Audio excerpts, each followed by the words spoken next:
217 Recovery Podcast. It's your special Labor Day edition. That means it's September 2nd, 2019. My name is Corey Winfield.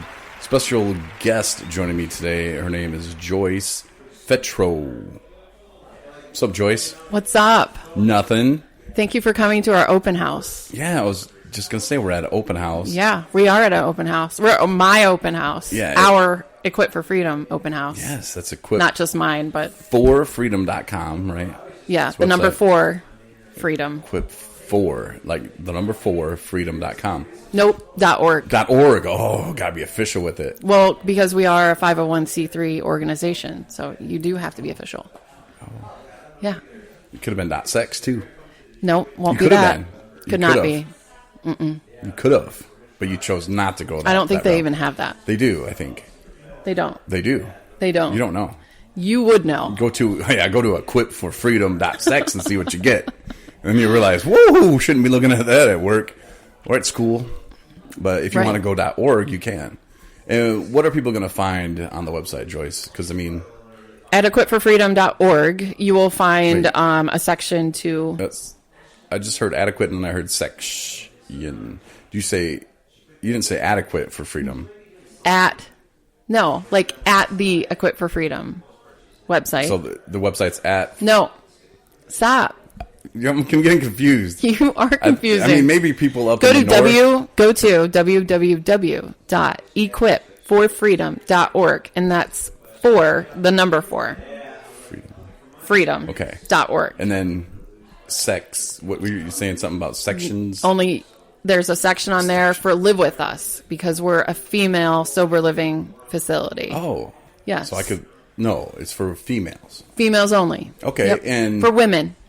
Okay, so if, my cousin's listening, she's like, yeah, I need a new place. Yeah. Is your cousin in recovery? No.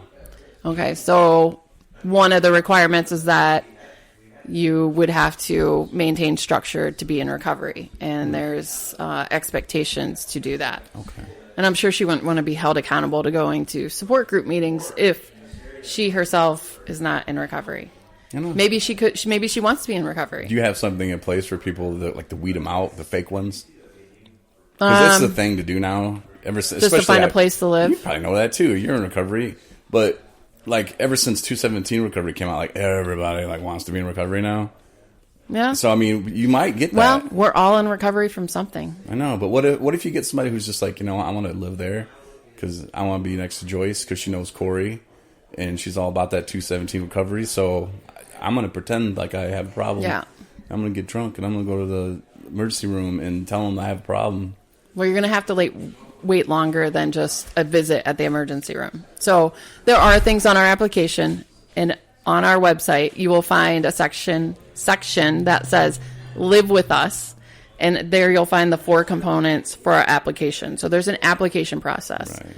And on that application process, there's certain questions that have to be answered. And it'd be easy to spot someone who's a phony. Because people in recovery, we're sneaky. And somebody who's non-recovery is probably But you just said people in recovery, so we're sneaky. Yeah, we're sneaky. But somebody trying to fake it, you'd be able to spot them pretty easy. Yeah. They'd be like messing stuff up. You'd be like, no, a real person in recovery would not mess that up. And I'm sure we'll have some people like that. This is the first female sober living residence in northern Michigan in quite some time. Okay, now what if they don't really have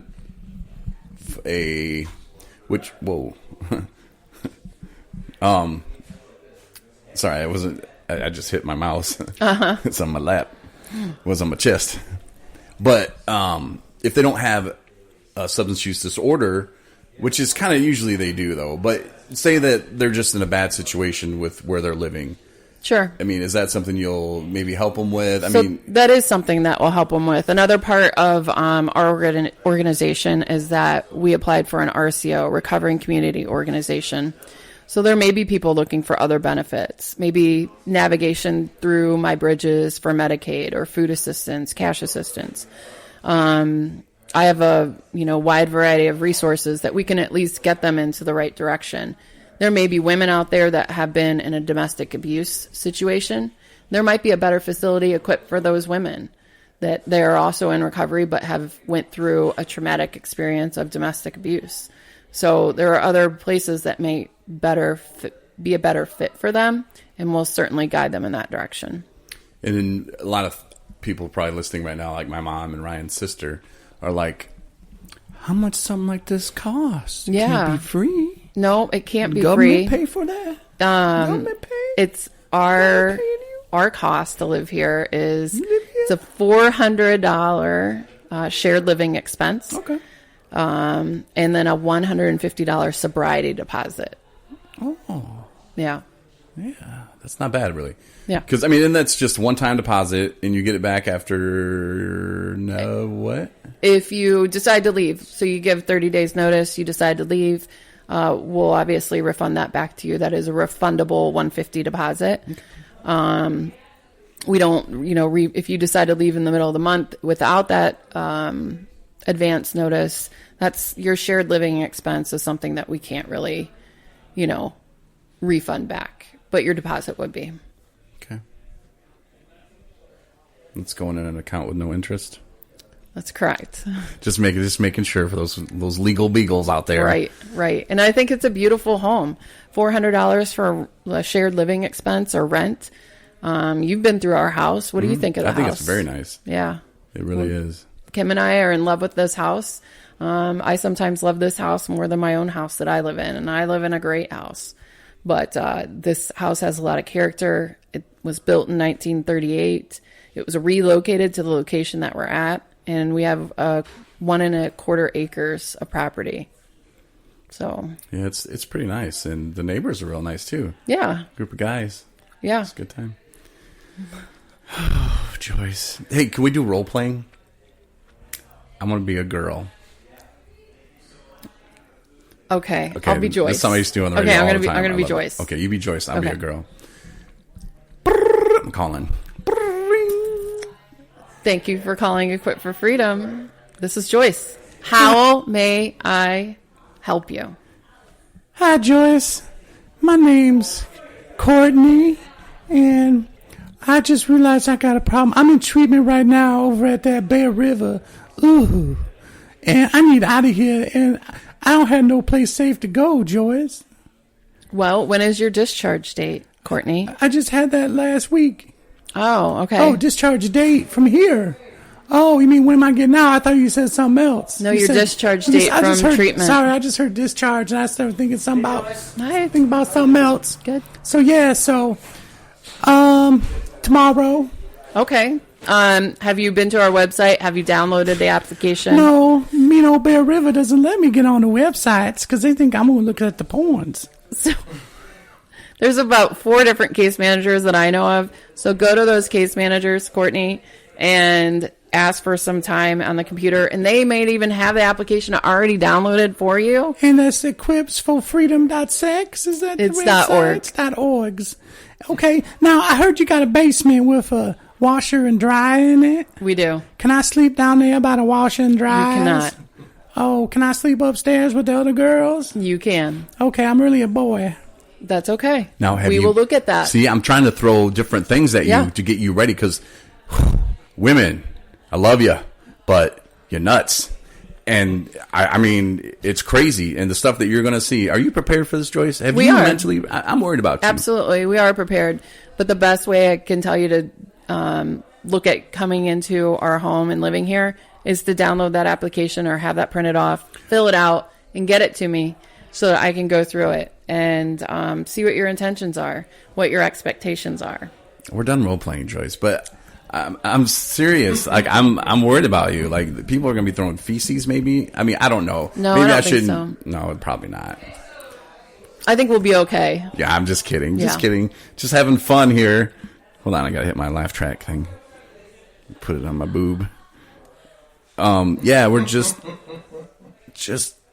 little more having fun. Just having fun, aren't we? Yes, we are. Just having fun. Nobody's slinging doo-doo around here, that's for sure. But have you thought about because we just went to, you weren't even there, Rethinking Addiction. Mm-hmm. And the first speaker came out, and it was there was a lot of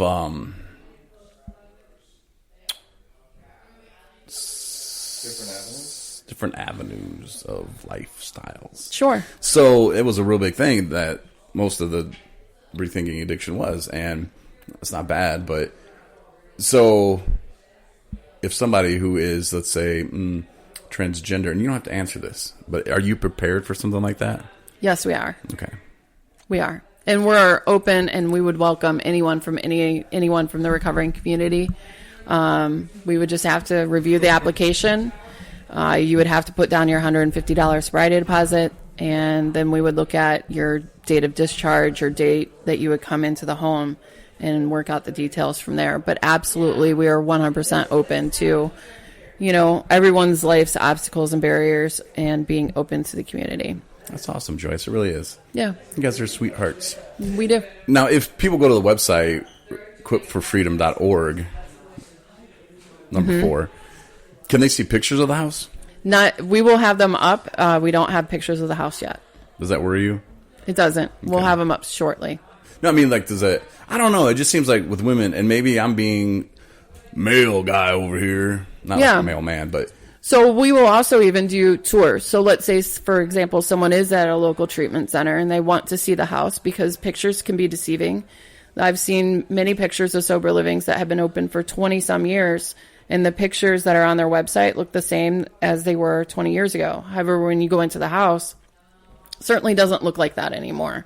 There's been no upkeep or maintenance, and no one put any love into the house. Right. But we would certainly be open to allowing someone to come in and get a tour with one of our staff, myself, Kim, or even our house manager. So, and then you can see it for your own eyes if it would be, a good fit for you. And so someone, maybe they're thinking about going to treatment, or again, because this is in the Petoskey area, and this is the first one that I know of. It is. Just for women, and that's huge. A friend of mine messaged me today, and I told her where I was going. And I was like, it's crazy that you'd message me today. And she's like, oh my gosh, and I didn't know they had one of those for women. I'm like, yeah, they do now.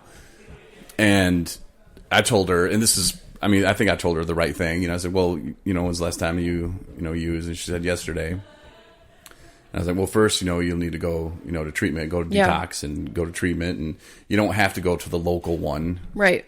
So there's only one local one. Right. But, there's Pine Rest in Grand Rapids, which is phenomenal. Traverse City, Sault Ste. Marie has treatment centers. Go wherever you want. Yeah. But just go get your head right. Then you have a safe place to go afterward. Yeah. And not everyone has to go in that order, like from detox to here or treatment to here. Maybe they went to treatment earlier this year. Oh, you mean jail? No, either or. And maybe they returned to their same living situation, but they found out that wasn't working for their recovery.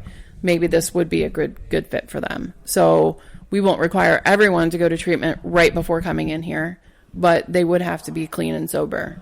And we do substance testing, and we would just figure out all those details through the application interview process. Okay, so what if someone's like, oh, crap, there might be some weed in my system? Because weed's legal now, so I can do weed whenever I want. That's true. They can do weed whenever they want, but they'd have to test clean and sober in order to be admitted into the house. So if they have a substance that's still lingering in their system, they would have to, do what they need to make sure that is no longer present. And we also test for synthetics. So, we want this to be a safe place for all women.